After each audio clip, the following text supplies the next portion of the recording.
আপনাদের কাছে আমি জানাতে চাই যে বাইকটা কিনে কি আমি ঠকেছি কি না, একটু সবাই কমেন্টে জানাবেন। আসসালামু আলাইকুম, সুমির সংসারে আপনাদেরকে স্বাগতম। তো সুমির সংসারে নতুন একটা আপডেট হয়েছে সুমির সংসারে। তো দেখতে পাচ্ছেন অনেক ঝড়ঝাপরের মধ্যেও ওকে আমি মানাতে পেরেছি, কারণ এর আগেও আমার বড় বাইক ছিল, ও বাইকগুলো তো ওঠে নাই, আর ও সবসময় চায় ছোট বাইক। আর ওর আশাতেই আজকে আবার নতুন করে আমি এই সেকেন্ড হ্যান্ড বাইকটি নিয়েছি। বাইকটি কিন্তু আমার খুব পছন্দর, ছোট বাইক হিসেবেও বাইকটি অনেক ভালো। এই বাইকটি আপনারা একটু দেখেন আনন্দ ভাই। তো বাইকটা সেকেন্ড হ্যান্ড হিসেবে অনেকটা ভালো কন্ডিশনে আছে, আমি অতটাও সেকেন্ড হ্যান্ড নেইনি। তো দেখতেই পাচ্ছেন বাইকটা, এটা হচ্ছে হিরো স্প্লেন্ডার প্লাস। তো হিরো স্প্লেন্ডার প্লাস, আর এটা আমি নিয়েছি অনলি 60,000 টাকা দিয়ে। আর এটা ফুল টাকার নাম্বার, একদম 10 বছরের কাগজ করা আছে, ঢাকা মেট্রো হ 52 68 80। তো দেখতে পাচ্ছেন বাইকটা সুমির সংসারে যেহেতু যুক্ত হয়েছে, সেহেতু আপনারাও দেখতে পাচ্ছেন, আপনারাও আমাদের একজন সংসারের অংশীদার হিসেবে আপনাদের কাছে আমি জানাতে চাই যে বাইকটা কিনে কি আমি ঠকেছি কি না, একটু সবাই কমেন্টে জানাবেন। আর চলেন দেখেন সুমি কি করে। সুমি, কি হয়েছে, মন খারাপ কেন তোমার? এই হাঁসটাকে নিয়ে মন খারাপ। কি হয়েছে তোমার হাঁসে? 6 মাস থেকে পালতেছি বুঝছেন। হ্যাঁ, ঠিক মতো ডিমও দেয় না, আবার পাড়ায় পাড়ায় থাকে, ঠিক মতো বাড়িতেও আসে না। এটা যদি এখন রান্না করে খাই তো কষ্ট না, বোঝেন না, যে যতই হোক পালছি এটাকে আমি। এটা তো কষ্টের কথাই। এ বাবা, তুমি তো হাসি, হ্যাঁ তুমি আমার বউয়ের সাথে এটা কি করছো? 6 মাস ধরে তোমাকে পালতিছে, আর তুমি সেই কিনা মানুষের ঘরে ঘরে থাকে বেড়াও। তোমার কোন চরিত্র এটা? হ্যাঁ, তোমার তো চরিত্রের সমস্যা আছে। কি বলো তুমি এটা? হ্যাঁ, সেই জন্য তো করছি, এক রান্না করে খাই। ঠিক, এই যে আপনাকে তো অনেক চান্স দেওয়া হয়েছে, 6 মাস ধরে চান্স দেওয়া হয়েছে, কিন্তু আপনি কথা শোনেন নাই। ভালো হওয়ার সুযোগ দিছে বউ, তাও আপনি কথা শোনেন নাই। বউ কয়বারও ধরছি এটাকে বুঝছেন। হ্যাঁ, অনেকবার ধরছি, 5-6 বার ধরছি, আবার ছেড়ে দিয়েছি। না এবার আর কোনো সারাসারি নাই, এবার আর ছাড়াছাড়ি নাই, ডাইরেক্ট এবার পাতিলে চলে যাবে। আমাকে যত কষ্ট দিছে, আমি এই বিলের পথে হাঁটছি আর দেখছি, আমার পায়ে ব্যথা ধরে গেছে এই হাঁসটা খুঁজতে খুঁজতে। আমি আবারও বলতেছি তোমাকে, তুমি যে বউকে কষ্ট দিয়েছো, আর এই কষ্ট চান্স পাবা না তুমি। ধৈর্য ধরো, তোমার কষ্ট পাবো এখন তুমি কষ্ট পাবা, ধৈর্য ধরো। তো সকলেই পাশে থাকবেন এবং ভিডিওটা কন্টিনিউ করবেন, দেখেন ওকে আমরা কি বানাই।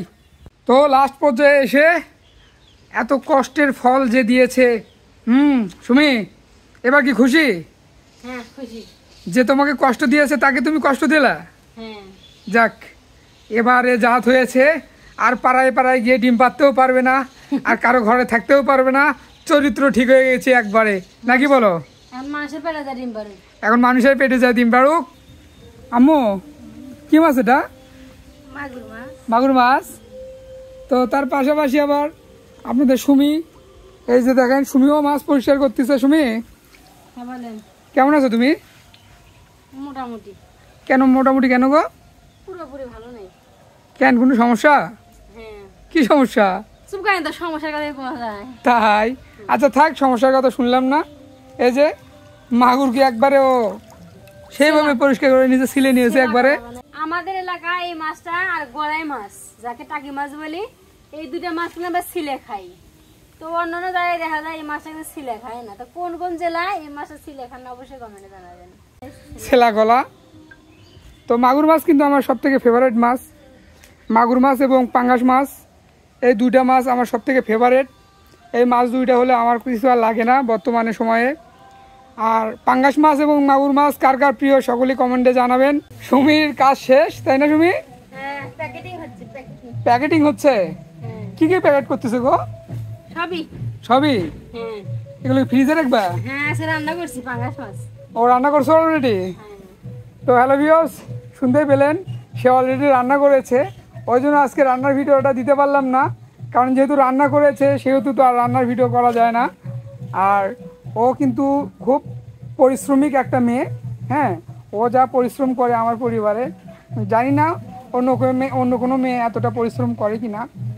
কারণ আজকে ও করতে পারেনি, ওর একটু সমস্যা, ওই জন্য ও কাজ করতে পারেনি বেশি। আর আমি একটু হেল্প করেছিলাম ওকে কাজে। আর যখন দেখবেন স্ত্রীরা কাজ করতে একটু সমস্যা হয়, দয়া করে সে সকল স্বামীদের উদ্দেশ্য করে বলতেছি, আপনারা একটু চেষ্টা করবেন আপনার স্ত্রীকে একটু ভালোবাসা দিয়ে একটু কাজগুলো করে নেওয়ার জন্য, বা নিজে একটু চেষ্টা করবেন ওই কাজগুলো করার জন্য। তুমি কি বলো? হ্যাঁ ঠিক বলেছেন। কারণ আমি তো একটা মেয়ে মানুষ, আমার কষ্টটা আমিই বুঝি, কিন্তু বুঝছেন, হ্যাঁ, আপনি আমাকে যেভাবে হেল্প করেন অন্য স্বামীরা যেভাবে হেল্প করে, তাহলে দেখবেন অনেক সুন্দরভাবে সংসার তারা করতে পারবে। ঠিক আর কথা এগুলো বলেছো, ঝামেলা করলে সংসারে অশান্তি বাড়বে। একদম মূল কথা।